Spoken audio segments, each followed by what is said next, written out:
So, yeah, it's my pleasure and honor to be here with you all. I'm so excited. And we'll begin with a meditation. So, you can do this eyes closed or eyes open, it's entirely up to you. So, it's often more powerful with your eyes closed, but some people prefer eyes open. So, just find a moment to relax and take a deep breath together. And then, as your eyes are closed and you're relaxing, I want you to notice that there's continuous experiences happening. If you were joining, please mute your microphones. And if you're meditating, allow these sounds to be part of the inquiry. So there is a continuous flow of experience. Sounds, feelings, sensations, and thoughts. But what is aware of these appearances?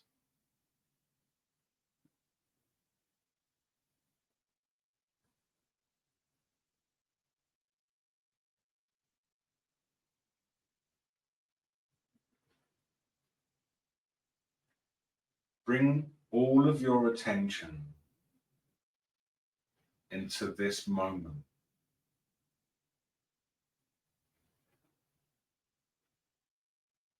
And focus on what is aware.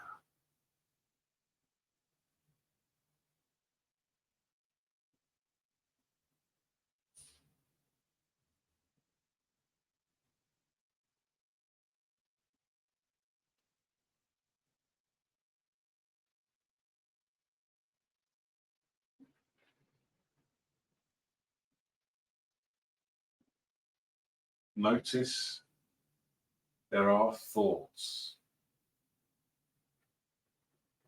What is aware of those thoughts?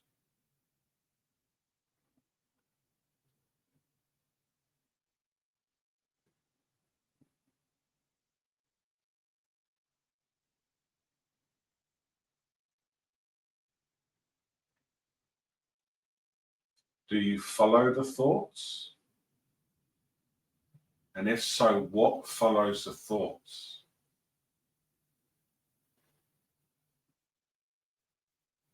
And if you allow the thoughts to flow on by, what is allowing the thoughts to flow on by?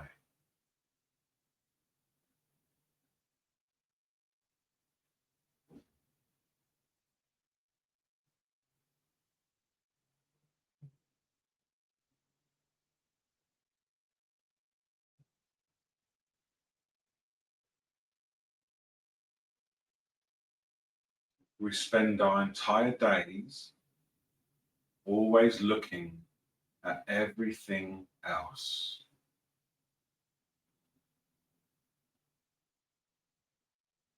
So we just take the time now to look at what's looking.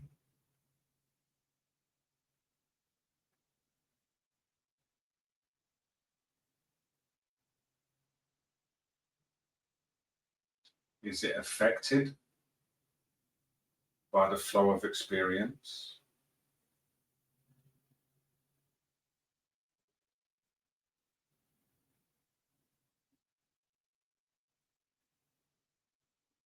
Does it change while everything is changing? Or does it stay the same?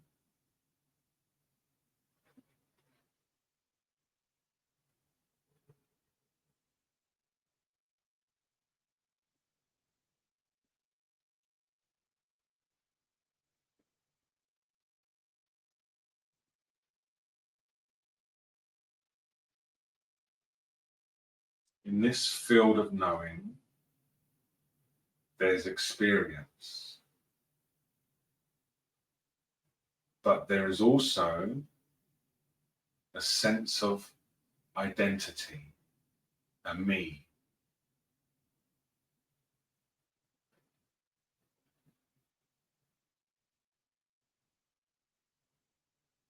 What knows that identity?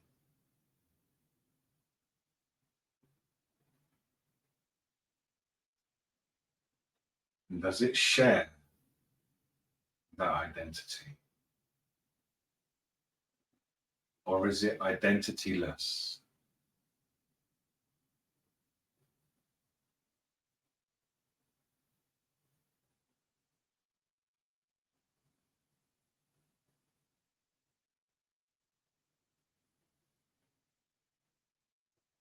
The invitation is to rest deeply in the identityless knowing,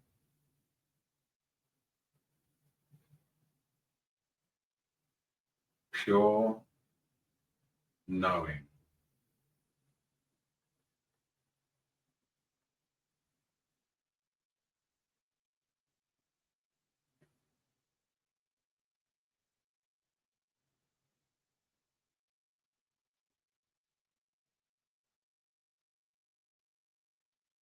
Where have all the prior experiences gone?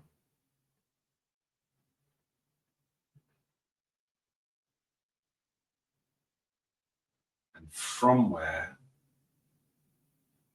do the next experiences appear?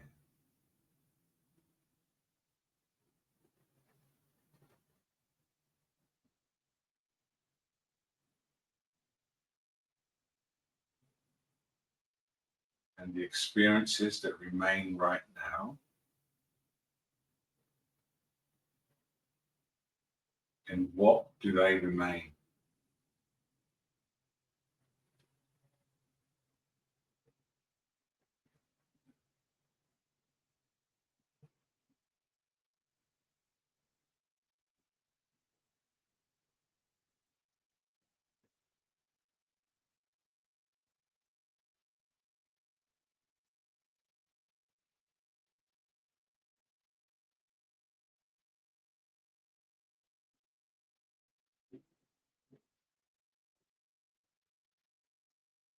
To rest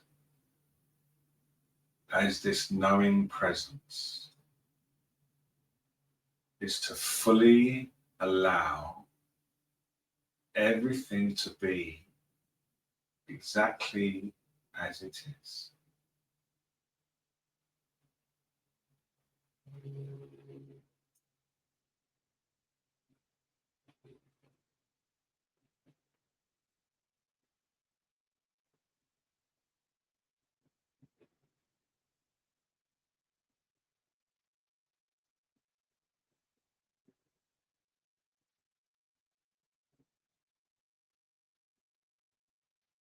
Resting deeply in the seat of your already awakened nature.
Whenever you hear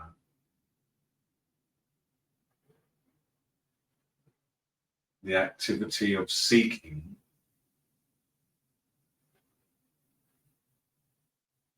seeking is simply seeking this.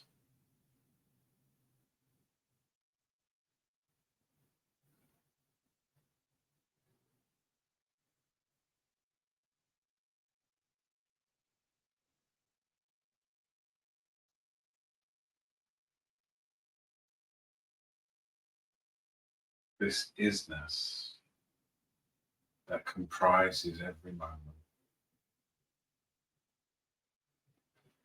In fact, it is the only moment.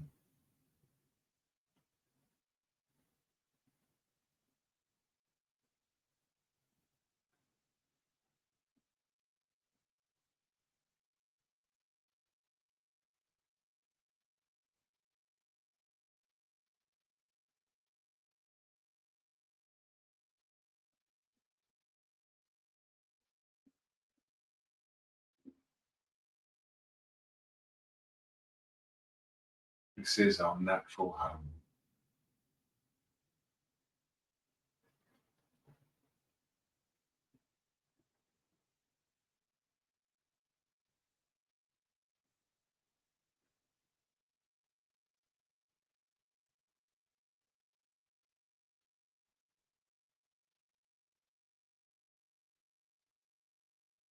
Stable,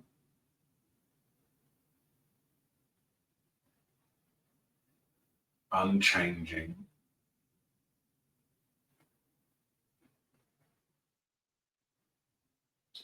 peaceful, eternal.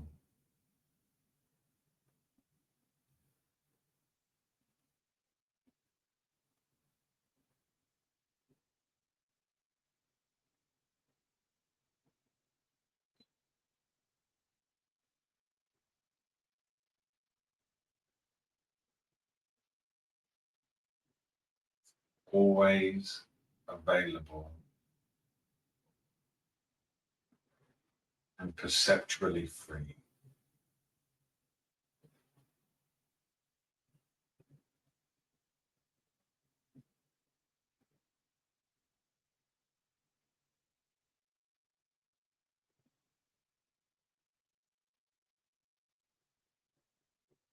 In a few moments, you'll be invited to open your eyes.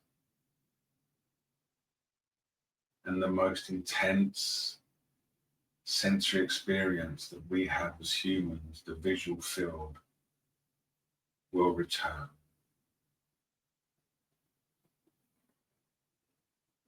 But this sense of knowing is so vast and stable that it remains completely unchanged as the visual field returns to apparently color it. But instead of allowing the visual field to distract you from your true presence, allow the visual field to be subsumed by it.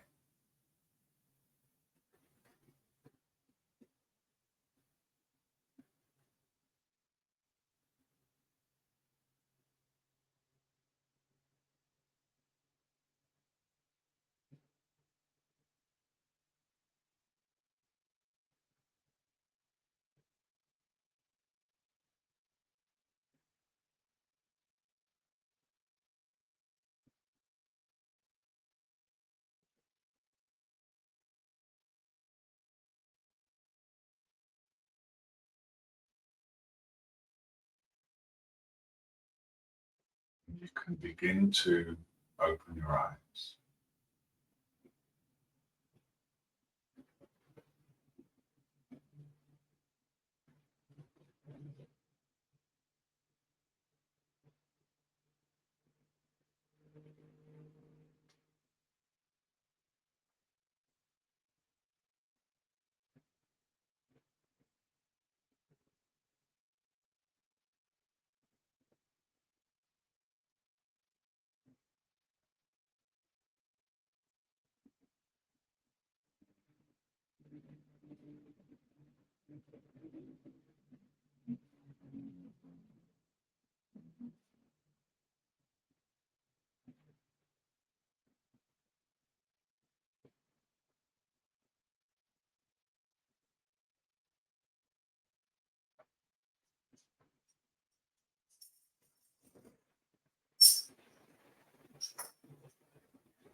So these calls are just an opportunity for you to ask any questions from whatever your direct experience is, any clarifying questions, whatever you feel will support you in deepening your recognition of your true nature.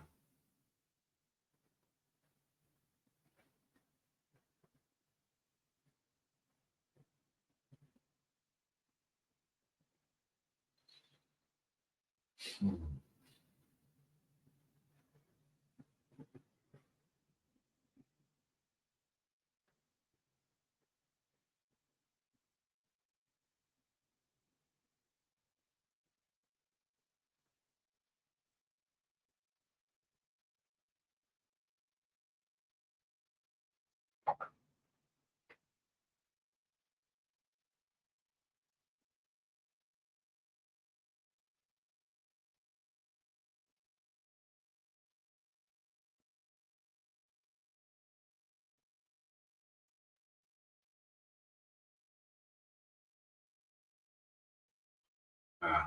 And that's good. You can put your hand up and then unmute yourself. Hi, Ray. Hi. Rav. Ray. Can you hear me? Ray. Yeah. I don't know if I can enlarge you. I've never used this Yeah, I think you can go to speaker view at the speaker. top corner Okay. to the top right hand side. Mine's on gallery view. I think you can switch it to speaker view or the left sidebar view. Try left sidebar view. That would allow. Okay, that works. Thank you. Okay. Thanks. It's good to meet you. Likewise. Yeah.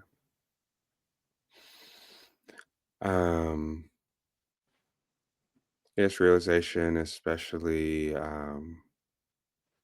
right now. I have times where I'm in deeper and it's more consistent. Right now it's kind of shaky, wobbly, kind of like left field of vision, very one, right field, just like separation.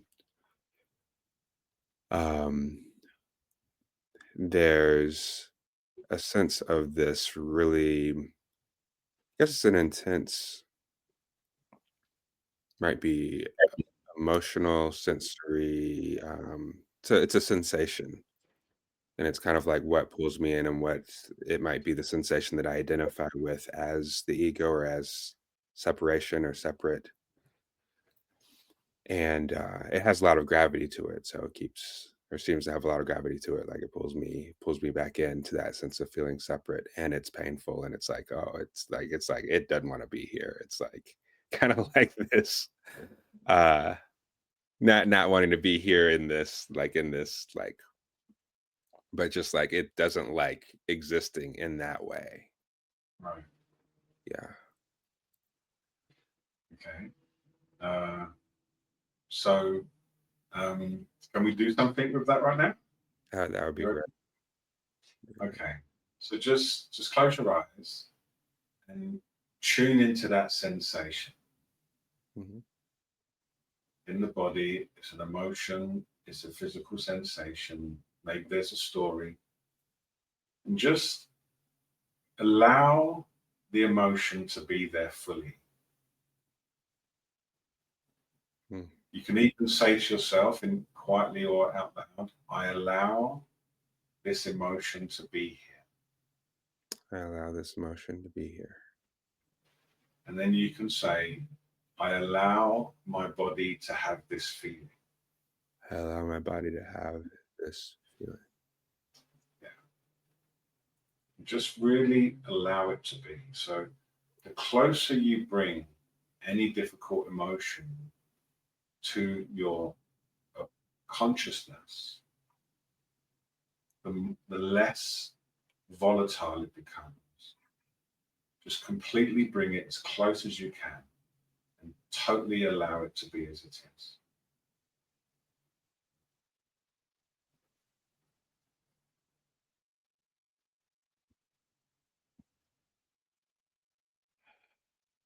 Welcome your entire self home. Everything is allowed in pure consciousness, because everything that appears in pure consciousness is divinity. So all of the descriptions, how you describe this sensation, you allow it to be. You even allow it to not want to be here. You allow the resistance. You allow the thoughts that might appear. The primary function of consciousness or awareness is just to allow appearances to be as they are. And when we resist appearances, we create a sense of separation. And when we allow them, we align with our true nature. And any facial expressions or body movements or anything that appears, it's all welcome.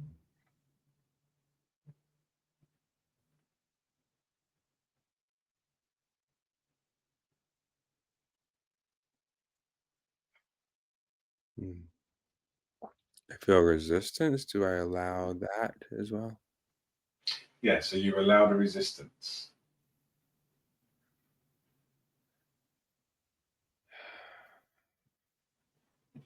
Like our whole lives, we learn to resist. So when you start to do the opposite, it can create more resistance.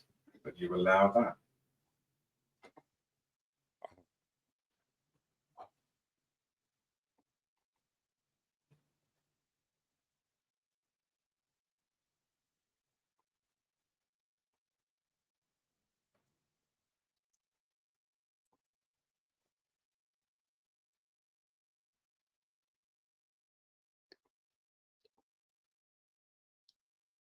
How you doing? Mm.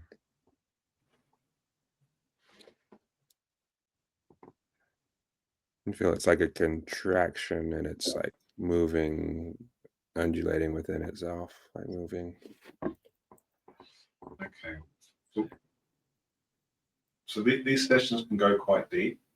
So what we're going to do is we're going to also, just to soften it a bit, understand that there is only consciousness. Mm.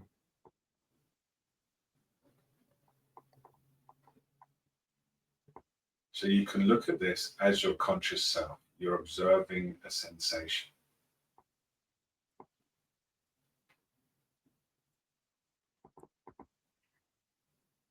I think that's the thing about this is that everything else feels like it's pure consciousness except for this thing. And this feels like, oh, it's something different than consciousness somehow. Like, I understand. yeah. So one of the things I'll share is that what we're working on here is what Ramana Maharshi called vasanas, what we call traumas. And these trauma traces, this is the true liberation. Awakening can happen in like that. You know, a conversation with someone about your true nature can wake you up. But the the process of bringing that into your body sensation, so you feel, you live as awake, is this process of gently revisiting where there is resistance in small doses, right? There's no prizes, there's no sprint. Because each time you do this, you become more familiar with that sensation. The way I describe it, it's like when you put an iceberg in the ocean, you can either try and chip away at it with a mallet, which is what like traditional therapy tries to do, or with non-duality, you just warm the ocean. The sun of awareness of your own consciousness, by looking at these patterns, it melts them, and you don't know when, and you don't know which.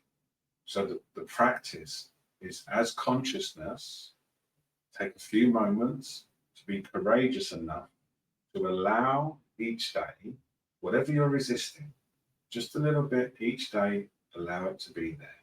And then go about your day and then do it again. But we're not trying to chip away at it with a hammer and chisel. We're just bathing our own self in consciousness. And that will do it. I guarantee it. That will do it. It's just little bits at a time. We don't need to go all in. It's not a marathon. We just gently allow ourselves to be as we are. The original term for meditation in Tibetan is gone, and it means to become familiar with. It doesn't mean to watch the breath. It means to become familiar with the nature of self. And in that little meditation we did at the beginning, we was just becoming familiar by asking questions. What is aware? And what you're showing here is very, very common. Very common that there's all this perception of consciousness, and then there's this one thing that's not, right? I used to joke with people. I mean, obviously, I've had strong emotions as well, but I used to joke with people. I would say, that's awareness, that's awareness, that's awareness, that's a pizza, that's awareness. Yes, exactly. I totally relate. Yeah. So, but there is no rush. It's like it's like a wall of switches that have all been activated throughout your life. And when you start to rest in your own consciousness and understand that there's emptiness in self, there's emptiness in other, and all of these switches, these causes and conditions, or these vasanas, they all slowly start to turn off. Or in fact, I think more accurate, they're all dimmer switches, right? They all reduce. But what blazes in their place is the brightness of awareness. So another analogy that I love is in the morning, before the sun rises, the sky is filled with stars. And each of these stars is one of your own trigger points, or points where you're held in separateness. But as the sun rises, they are all outshone. So the stars remain, but they're outshone by the sun of awareness. And this is why we do these short meditations. And every time you discuss consciousness as consciousness, every time you perceive yourself as consciousness, every time you remember I am consciousness, every time you have that sense of openness as consciousness, you're outshining your own nature, your own causes and conditions, your own impediments. And that is what I call liberation. So awakening is the profound realization that I am awareness. You can also describe it as there is no self. Liberation is when that understanding percolates and permeates through all of your experience, and then becomes to inform your actions. So you're no longer informed by your causes and conditions. You're informed by consciousness. That is really what's happening here. So thank you so much for being courageous in sharing your experience with us all.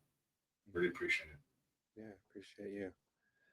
I have I have another question, but I think I'll pause for now and let some other Sure, people. Yeah. sure. I didn't see who. Thank you so much, Ray. I didn't see who went first, but I can see Joe. My mouse is near Joe, so we'll go with that. I hope that's okay, Jonathan. We'll go to you next. Sweet. Yeah, thank you so much for your time. And so I just have a quick question, and it's really around how can you rest as awareness and participate in normal everyday activities that, because you've been playing this character for like most of your life, and so like for example, I'll give you my specific example. I've been doing some of this work for a while now, and I've had moments where I was able to see awareness and sort of almost see myself as any other object within my awareness, and feel this looseness where objects and experiences were just coming in and out, and felt a lot of love with no subject. I felt like a deep connection. And then my I support a football team, and that came up. I started being a fan again, and I lost that. Right, it's gone. And I was like, oh, like so I have this like conflict. Do I need to like? There's so many hats that I wear in my life, and that I have a family, I have a daughter, and like do I need to give all of this up in order for me to have that experience of being aware of that looseness, like, or like how do I reconcile? I don't want to go to like an ashram or something, like to I don't want to give this life up, but at the same time I want to have that um I want to be more at peace, let's say. Yeah. I used to be a bond trader on Wall Street. If I knew what I knew now, I wouldn't have had to leave my job. It has got every experience is perfect for your own liberation. And what I'm curious about is, can you describe what you mean by you lost it? You started supporting a football team. What were the actions that you observed that made you feel like you'd lost this sense of awareness? So I think that when it comes to my football team, I'm a fan, so I support them, and I get a sense of like achievement. I think my ego likes achievement, and through them beating another team, I get engaged in that, because I feel like through them achieving, I achieve, and I get pleasure through that. I follow the whole story. I'm really enmeshed in that whole story, but through that, then I also feel the pain of, my team's losing. I suddenly start feeling fear because they're about to lose, and I'm like engaged in that whole play, basically. So yeah. So there's often a misunderstanding that when we have these very clear, palpable experiences of awakening, we conflate the body's reaction. Maybe it's peace, calm, light. We equate that with the awakening, but that's not the awakening. That's the body mind responding to the consciousness recognizing itself. So then what happens is we start to think that it must look a certain way. But all it is that when you're watching this team and you're being excited that it's winning, there is the stability of the knowing of the winning. So in that moment, you rest as the joy of winning. So, and only when you remember, you don't force it, but just when you remember and it's going, you're getting excited, you just rest as the knowing of the excitement. And that is enough to remind you that you are not the ebb and flow, right? You're the witness of the ebb and flow. and you completely allow it. And then when the team loses, I hope they don't, but when the team loses, you watch the ebb and flow dissolve that way. And in fact, your football match, I'd go more often. Like, that is a great way. It's a great place to become more familiar with the experience of rising in excitement, falling in, and then after a while, you'll start to see that there isn't much different. There's nothing really different between them losing or winning. There's just you there as an observing presence. And as you practice this, after a while, you become increasingly confident that who you are doesn't change no matter what appears. It doesn't change. There's always, in any experience, a goal is just about to be scored. If you look, there you are, your true self, just resting. And when the goal lost, whatever, it's just there. It's always there. It's there when you're in the line to buy the ticket. It's there on the way to the match. It's there on the way home from the match. It's there while you're saying, I'm no longer awake because I watched a football game, right? It's literally never leaves. And all of these little experiences that we say change the nature of our true self, that's the time to observe, does it change? Then you can start to look at, is there like a more deeper inquiry, is who is the one who is excited? Who is the one that's sad? Try and find them. It's like thoughts, sensations, words, and emotions appear. And the ego is a figment that appears, is created by that. So words, experiences, images, sensations appear, and the ego is the illusory self that takes shape within that. But you can't find it. No thoughts, no ego. No, where does it go when you fall asleep?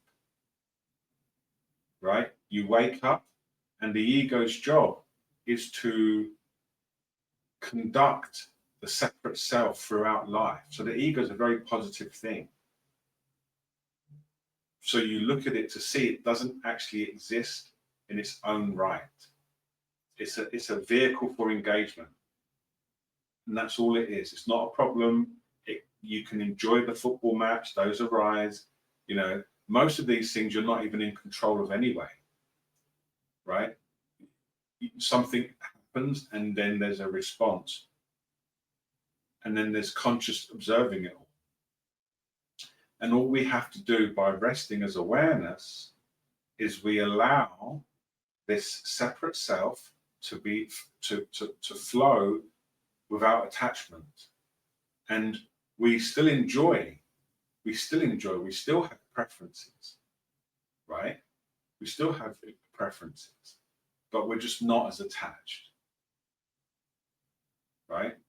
So where it tends to go to is, as it matures in your life, is you go to the football match, you don't even think about consciousness, awareness, meditation.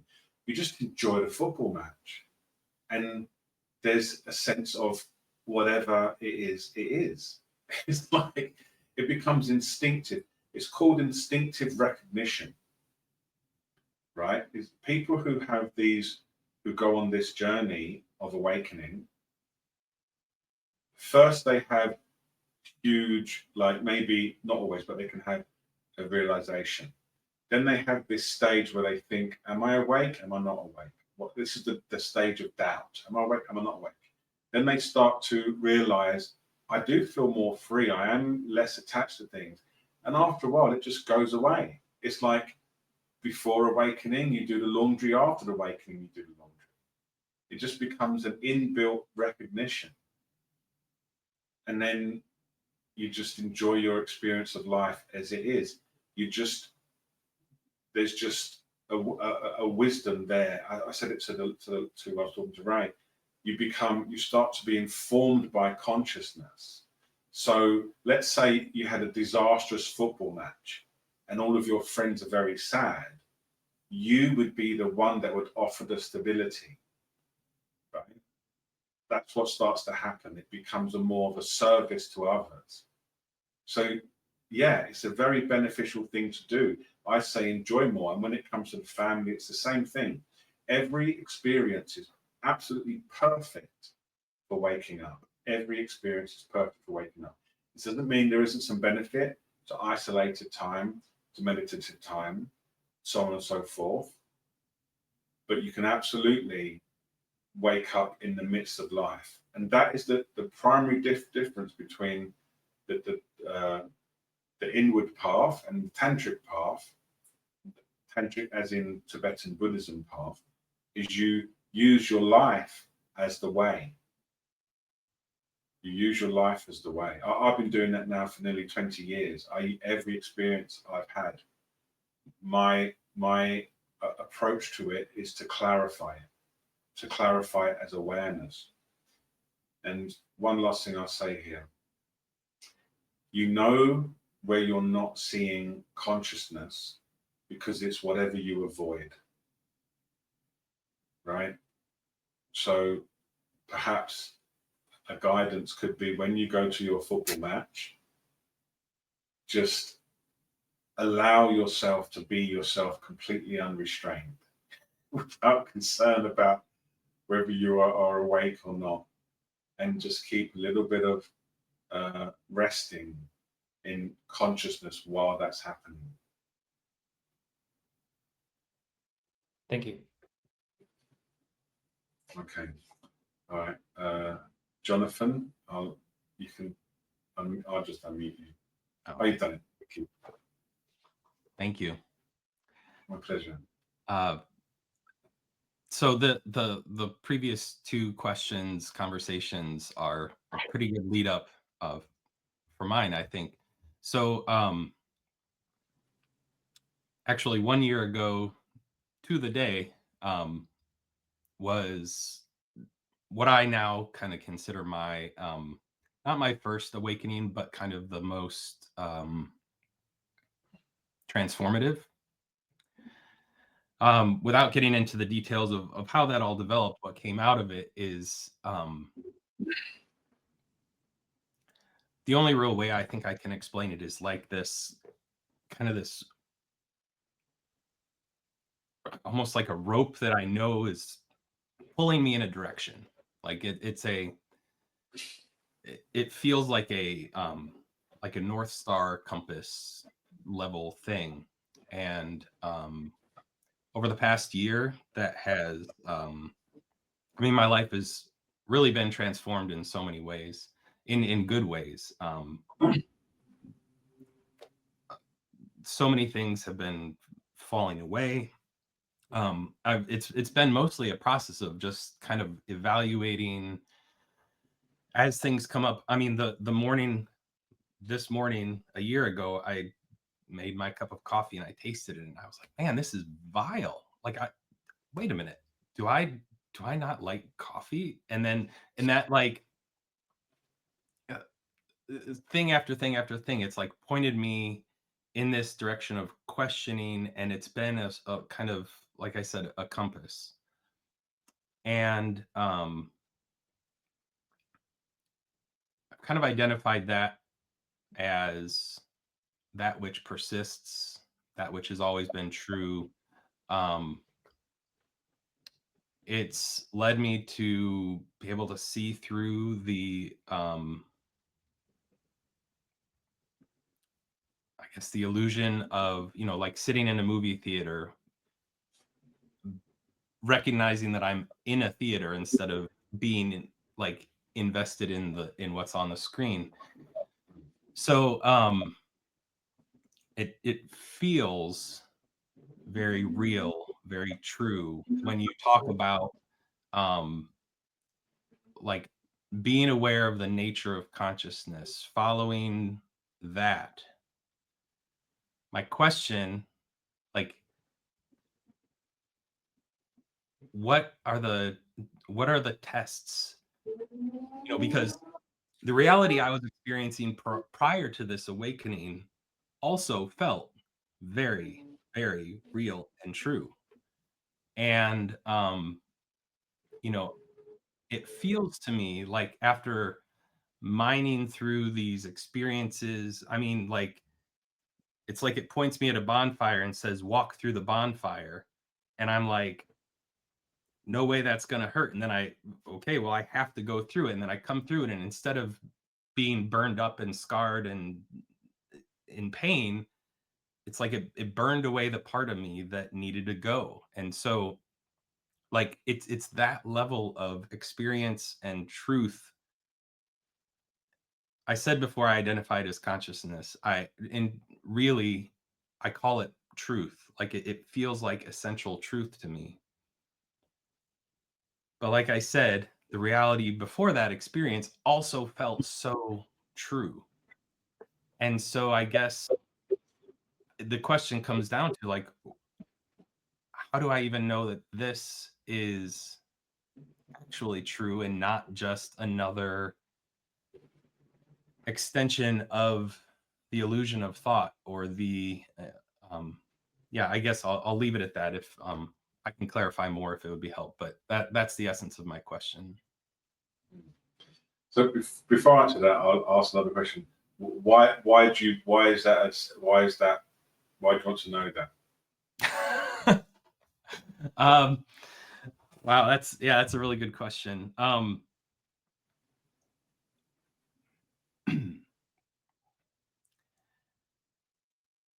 I guess because this awakening has really shaken me. You know, the realization of what I've always thought to be real and true, even though I look back and I know that most of my life I've been aware of this deeper truth, this reality. But for as good and as positive and important as it's been in my journey, I mean, it's really disorienting to call into question basically every element of who I am and how I exist in this world. And so, if I'm making that level of like if it's that level of transformation, of change, of um impact, I mean, I really kind of want it to be to be the right thing, the right thing. So Are you concerned about more change? no, I want to go after I want to go all the Okay. way. I mean, not So that I actually don't care anymore about like enlightenment or like it's not about that. It's just like if this isn't if this feels right, but like if it's not, I don't want to like okay. yeah. So what knows the former person and the one now? And has that changed at all?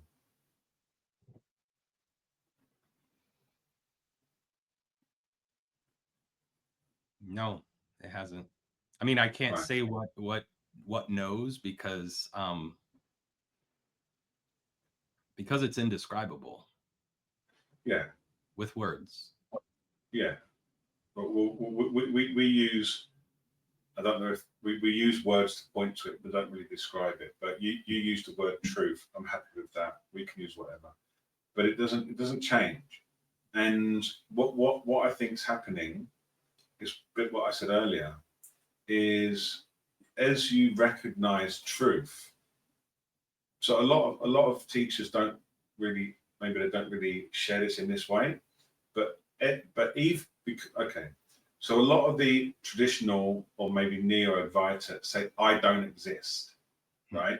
But I postulate that you do exist. You just don't exist as what you think you exist as. You're a separate self. You do exist because I'm talking to you, Yeah. right? But you don't exist with any independent origin. There's nowhere where you exist that isn't truth. Mm-hmm. So you appear, exist means to stand apart from. So your shape on the screen right now, you are existing relative to the screen. The same with pure consciousness. You are existing in consciousness. When that separate self, which is existing, when awareness starts to pour through its recognition of itself, right? Because that's what's happening. It's quite, I try to explain it, but it's like every single being, sentient being on earth, is the absolute remembering itself. So when all the questions asked by everybody here is the absolute remember itself, because it had to forget itself to become a person. And what am I this? Is this what I'm doing? It's just the same absolute at different stages of self-recognition, a billion times, right? So what's happening here is that as you're recognizing yourself, it's changing the behavior of your separate self, because it is affected by it. And the separate self thinks it still thinks it's consciousness. It still thinks, am I the truth? Like, it's still trying to own, it's still trying to identify, it's still trying to be dominant. Mm-hmm. When you just let it go. Whether who doesn't matter. Am I truth? Am I not truth? Thank you for having some thoughts. Doesn't matter. Just completely relax. Whatever you are, that's what you are. Whatever you're doing, that is truth. Well, you can't escape. I sometimes say you can't escape freedom. Right? You can't lie in truth. Right? Everything you do is truth, and you just relax. This awakening never ends. There's no landing place. There's no landing place. I sometimes describe it as you're falling through the sky, but there is no land. It's just an infinite flight. And once you start to, it just gets brighter and clearer and brighter and clearer and brighter and clearer, and it just doesn't stop. It just keeps on outshining. So what you can ask yourself when you have this question arise is, has the knowing changed? Because that is who you are. We are nothing but pure knowing.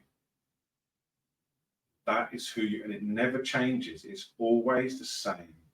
Bright, present, self-illuminated, aware, available, open, expanded, eternal, never, ever, ever changes, not even one moment. But what appears within it is always in flux. And what appears within it is its own dynamic energy. So the absolute has dynamic energy that's always moving like smoke. That's the world, right? And it's always moving, but the knowing, the capacity to know that we are, never changes. We just have very, like, if I look at this tambourine, don't ask me why I've got a tambourine here, but tambourine, it's a very simple object. So it arises in consciousness. It doesn't disturb my separate self, and it goes away, and I just allow it to appear. But a thought, hello, who are you? Real? What are you doing? That's very, very, very interactive. So it's very easy for this knowing presence to go, oh, yeah, I think that, and suddenly the knowing presence only appears to be lost because of the way we describe it. But it can never be lost. Whatever it's looking at, that's what it's looking at. There is no loss.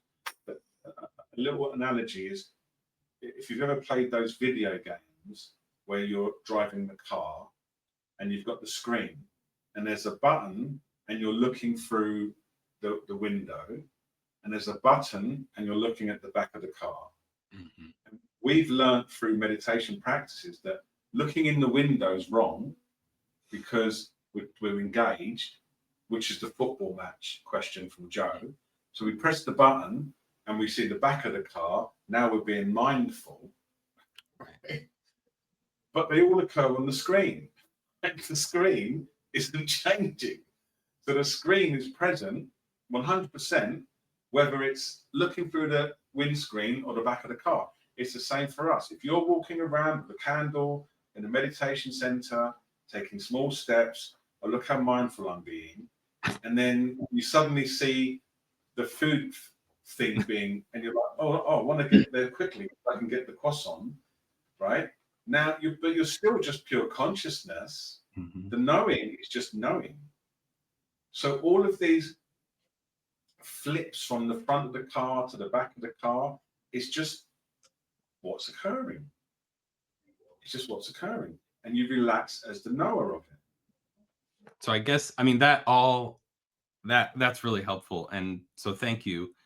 I guess to use that video game analogy then is I've been in the car, I'm having this experience of hitting the button, and it's getting so much more easy for me to hit the button and see the car from behind. Yeah. As I'm seeing the car from behind, I'm saying, wait, is this a video game? Like, and so it's the question of I think I actually. I'm gonna add one more thing, because you asked how can I tell, and I was going to tell you this, but I wanted to have this conversation first. Okay, thank you. So how you can tell is generally your actions tend towards for the benefit of all. So when you are very immersed in your sense of separate self, everything you're doing is for yourself. Or for some people, you become a martyr, but it's still as the self. When you start to permeate deeply, or let's say become informed by pure consciousness, you tend to act in a way that's beneficial for all, whoever's present. So it might be something like really small things, like you retreat from an argument, right? Someone goes, no, and you go, okay, yeah, okay, you're probably right. Just little small things like that.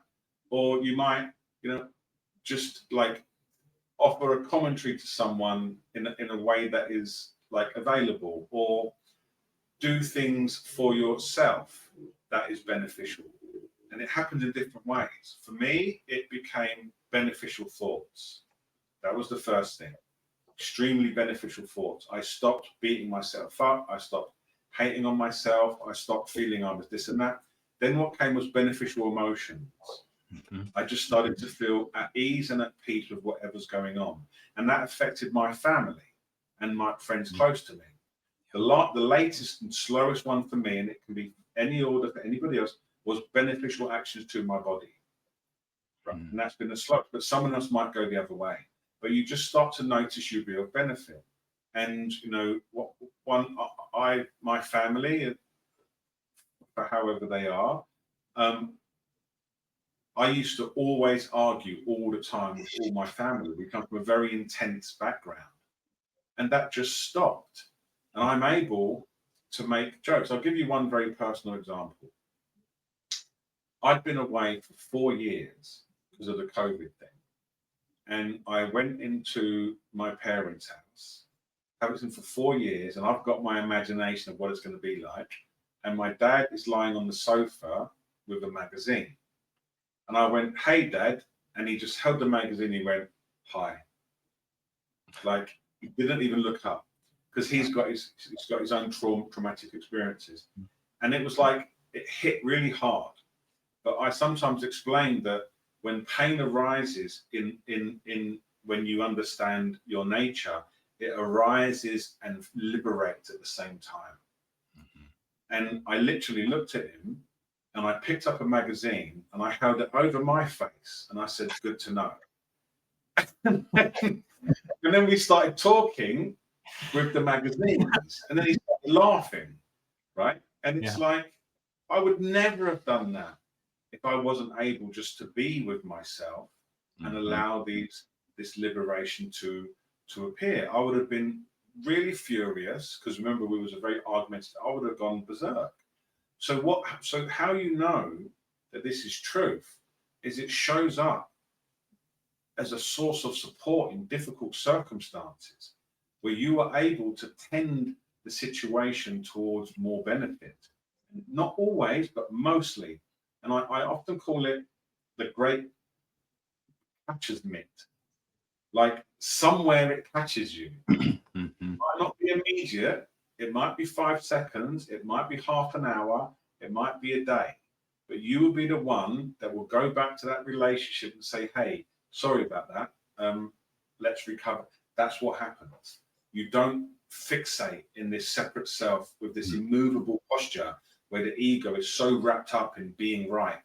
All of that fades away. And that is the nature of human beings. This is what we're all tending towards. This easeful way of being with each other. That's how you know it's truth.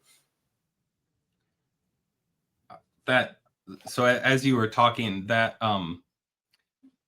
for so long I've known the Eightfold Path, the Four Noble Truths, like all those, and it's almost as though like those felt like goals for me. Like I need to live this way to achieve this, but it's almost more like they are. I can recognize how my life is just kind of naturally becoming aligned with those, and it's like it's less of a goal and maybe more of a metric, or like a you know what I'm saying? Yeah. Look, right. So the Buddha didn't sit down and come up with the Eightfold Path. Right, of course. Yeah, I know. The Eightfold Path was an attempt to try and follow what I've done. Yes. So I sometimes now I love Buddhism and I think there's great Buddhist schools, but I'm going to finish this comment with clarification, but just as a pointing moment, I sometimes call these things vampire schools, right? Yeah. So you go along, you put teeth in your mouth, you get some red blood, you spike your hair, or I get a wig, wear a coat, sleep in a coffin during the day, and hopefully I become a vampire. Right. Or you can just be bitten, right? And you start to adopt these meditative ways of being. I had a friend, well, he was a student, but his friend came here, and he literally spent 4 hours a day just sitting around doing nothing, because that's what he was just like. It's just so sweet to be with myself. Now, I don't want it to make it as if I'm talking against Buddhism. Those temple practices are actually extremely important because they help deal with some of the causes and conditions that can still remain after awakening, and they prepare you for that. Where in our neo-Advaita world, people are being shown great teachings without necessarily having the mental and emotional preparation to deal with it, and it can be quite problematic to a degree, where people, they either start teaching too early, or they just don't like they sometimes go back to addictions because it's all empty, or all kinds of things. So those temple practices that Buddhism teach, they're very, very powerful, and I encourage them. I actually started way after all of this awakening process visiting Buddhist teachings to sit in the strict austerity of that environment and enjoy it immensely. There's a place in Chiang Mai that is a Mahayana Buddhist school, and I go along, and you line up all your slippers and you walk around slowly and you sit all day and watch teachings, and I absolutely love it. But when I was first exploring this, I couldn't even sit still, let alone meditate. I took the direct path because it was my only option. I was too discombobulated in my life to even do a Vipassana. So the direct path is like, it's the great equalizer for those that really struggle. It allows everybody to join through this because the awakening is we start with awakening. and then we work backwards.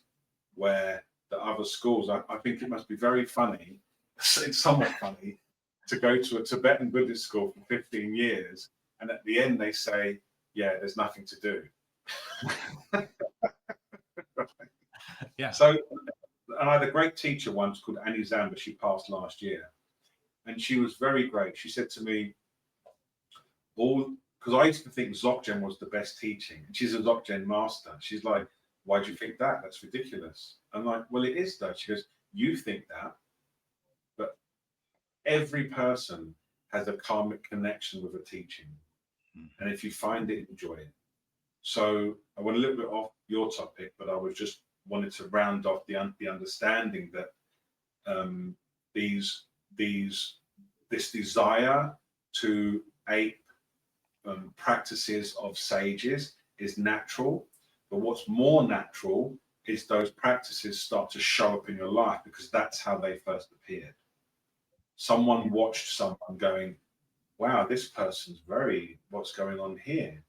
I'm going to do what they do. It's very natural human practice, and there is a lot of benefit. But the real power is to just know your nature and regularly observe it. Regularly observe it. The reason why this friend was doing 4 hours, 5 hours a day watching his nature, because the rest of his life he's not watching it. So he took that time to do that, but it was natural.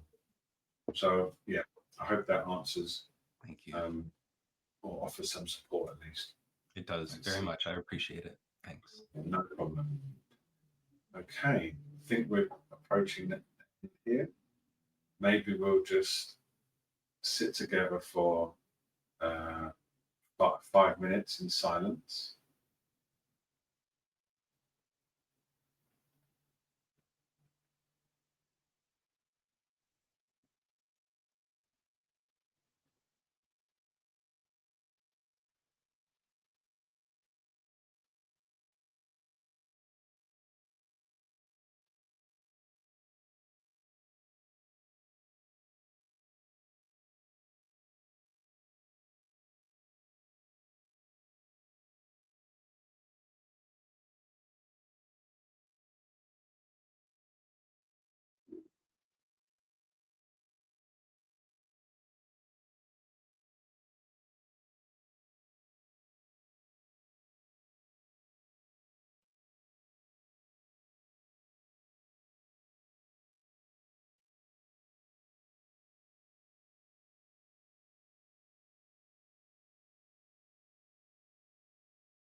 Rise.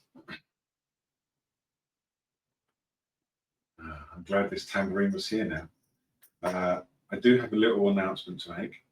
Firstly, we will be doing these calls next 4 weeks at least. And secondly, I've started a coaching program with a friend of mine who's been on this journey with me as well. And what we're focusing on in that coaching program is the emotional liberation. So it's a little bit the work that I was doing with Ray tonight. And if you want to know more about it, you can just message me at joe@thebestmethod.com. I'm sure you'll be able to find me from the registration process. But it's a 1-year coaching program. We've got about 10 people in there already. And what we do is each week, maybe sometimes more than that, you meet and we go through this allowing process. And what we're finding it's doing is it's doing a lot of the work that Ramana Maharshi spoke about, which was clearing or clarifying vasanas, traces, emotional traces in the mind, which we call trauma, or anything held in the body. And we're finding it helps with the deeper liberation or acceptance of oneself in their true nature. So it seems like it's another approach through the body, because it affects the body quite a lot. You kind of can contort a little bit, move a little bit, but it's really, really very powerful. And we're starting to do more of that. I'm going to talk about more of it on the channel as well.